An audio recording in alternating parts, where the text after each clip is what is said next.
आप सभी दर्शकों को क्रांतिकारी जय भीम, जय मंडल, जय संविधान, इंकलाब जिंदाबाद। हम सब मंडलवादी और अम्बेडकरवादी विचारधारा के लोग आइए एक नई बातों के साथ one nation one education channel भाई अजय मोहन कुशवाहा के साथ चर्चा करते हैं।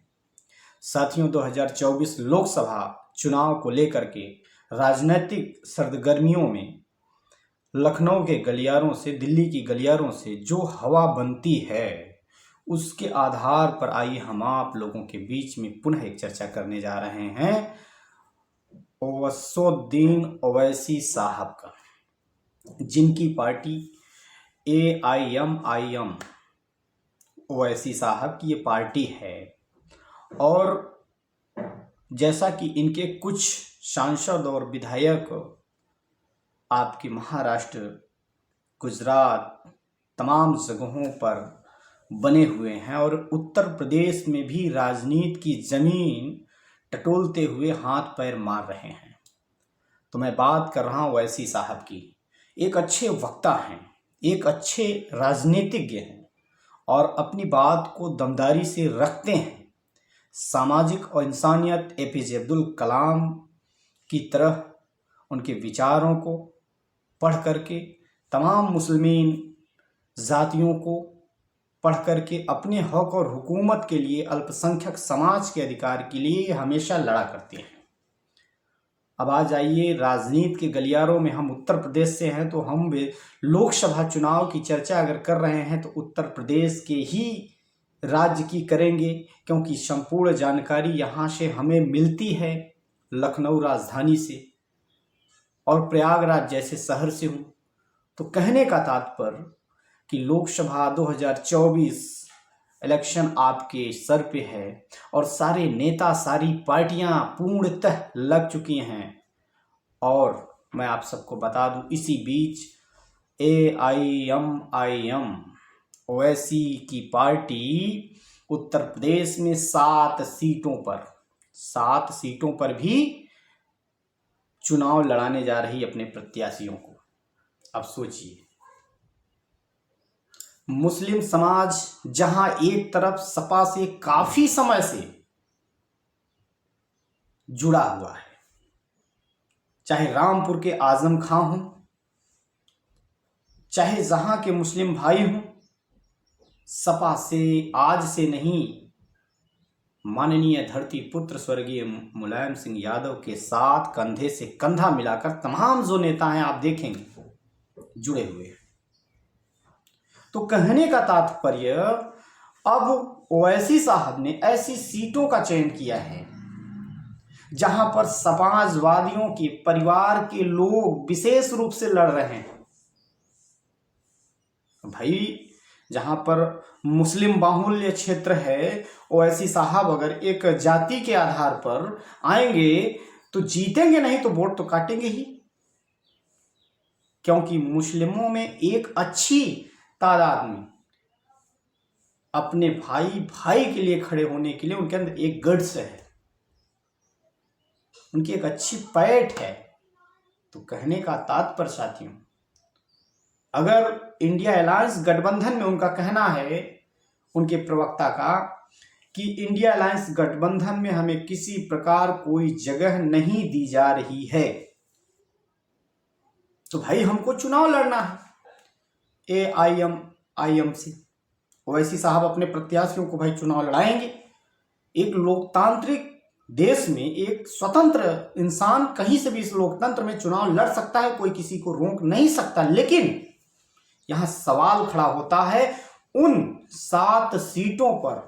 आइए जानते हैं कौन कौन प्रत्याशी लड़ रहे हैं और उसके साथ साथ कहां से कहां पर ओवैसी साहब अपने प्रत्याशियों को उतारने जा रहे हैं। उत्तर प्रदेशों में 7 सीटों पर ओवैसी साहब अपने प्रत्याशियों को उतारने जा रहे हैं। आइए चर्चा करते हैं और इस पे बृहद रूप से आप लोग अवलोकना कीजिए कि नुकसान किसका होगा, इंडिया का होगा या NDA का होगा। कहीं ओवैसी साहब NDA के खरीदे हुए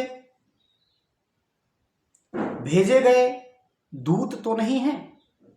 इस पे भी विचार करिएगा। मैं किसी को लांछन नहीं लगा रहा हूं, लेकिन ये चर्चा का विषय है और इंडिया अलायंस गठबंधन में उनको शामिल नहीं किया जाना भी ये एक विचारणीय चर्चा है। आइए जानते हैं कहां से आपके समाजवादियों, पहली बात तो ये जहां जहां अभी इनके प्रवक्ता साहब ने ओवैसी के प्रवक्ता साहब ने अभी जहां जहां का नाम लिया है वहां वहां समाजवादियों का गढ़ है। और उसी गढ़ में जैसे मेरठ, ये मेरठ से अपने प्रत्याशी AIMIM के प्रत्याशी उतार सकते हैं। दूसरा आजमगढ़, जहां से स्वयं माननीय सपा सुप्रीमो अखिलेश यादव जी चुनाव लड़ने जा रहे हैं, वहां आजमगढ़ से ये स्वयं अपने प्रत्याशी को उतार करके स्वयं प्रचार प्रसार में आने का कार्य करेगा। अब सोचिए, आगे आइए, मुरादाबाद पश्चिमी यूपी, ये भी मुसलमानों का कुछ है गढ़, और जितने नाम लिए जा रहे हैं ये कुछ मुस्लिमों का ही बेहतरीन गढ़ है। इन गढ़ों में मुस्लिमों की संख्या है और कहीं ना कहीं से अगर नुकसान किसी को है तो सपा को है। और आगे देखिए, अमरोहा, अमरोहा में भी संभल, फिरोजाबाद में भी अब जैसे प्रोफेसर राम गोपाल यादव के लड़के यहां से चुनाव लड़ेंगे। अब आप सोचिए, और उसके बाद 7वीं सीट बदायूं, जहां से शिवपाल यादव चुनाव लड़ेंगे, जहां से शिवपाल यादव चुनाव लड़ेंगे। और इनका कहना है कि हमको इंडिया अलायंस गठबंधन में किसी प्रकार कोई तवज्जो नहीं दिया जा रहा है और मेरी मंशा है कि मैं उत्तर प्रदेश के लोकसभा चुनाव में अपने प्रत्याशियों को उतारूं। तो इस पे आदरणीय सपा सुप्रीमो और जितने भी इंडिया अलायंस गठबंधन के लोग हैं, मेंबरशिप लिए हुए हैं, गठबंधन के लोगों में एक चर्चा का विषय होना चाहिए। और तमाम तरह की बातें निकल कर आ रही हैं और उन बातों में इस पे आप सारे लोग विचार करिए कि क्या ये लोकतंत्र है। इस लोकतंत्र में हर व्यक्ति स्वतंत्र है, लेकिन नुकसान किसको होने जा रहा है? ओवैसी साहब के प्रत्याशियों को आने से इन गढ़ में नुकसान किसको होने जा रहा है, ये विचारणीय है। क्योंकि आप लोग विचार नहीं करोगे तो आज ये जो लड़ाई है इंडिया अलायंस का, तमाम जो विपक्ष में बैठे सपा बसपा अन्य जो छोटे छोटे संगठक दल हैं, उनकी लड़ाई बीजेपी को हराने की है, आरएसएस को हराने की है, उनकी रणनीतियों को मात देने की है। और हम सारे लोग कई भागों में अगर बट जाएंगे तो हम लोग उनको मात नहीं दे सकते, ये निश्चित रूप से निश्चित है। तो ओवैसी साहब अगर एक सामाजिक व्यक्तित्व रखते हैं, SC ST OBC माइनॉरिटी अल्पसंख्यक के हित में बाबा साहेब अम्बेडकर के संविधान को मानते हैं, तो उन संविधान के जलाने वाले लोगों को, भ्रष्टाचारियों के विपक्ष में खड़ा होना इनका भी कर्तव्य है। अगर आज उत्तर प्रदेश में बहन कुमारी मायावती जी, सपा सुप्रीमो अखिलेश जी, बिहार के नीतीश और उधर ममता बनर्जी, तमाम जो नेता, स्वामी प्रसाद मौर्य, बाबू सिंह कुशवाहा, पप्पू यादव, कन्हैया कुमार, चंद्रशेखर आजाद, तमाम जो नेता, पल्लवी पटेल, ये एनडीए पे प्रहार कर रहे हैं, उनकी रणनीतियों को मात दे रहे हैं। तो कहीं न कहीं से आदरणीय, कहीं न कहीं से ओवैसी साहब को भी इस पे विचार करके और इंडिया अलायंस को भी विचार करके उनको भी 1-2 सीटों की सहभागिता देते हुए अपने साथ लेकर के यह लड़ाई लड़ने की कोशिश करें। क्योंकि हमारी और आपकी जो लड़ाई है मान सम्मान और संविधान और शिक्षा बचाने की है।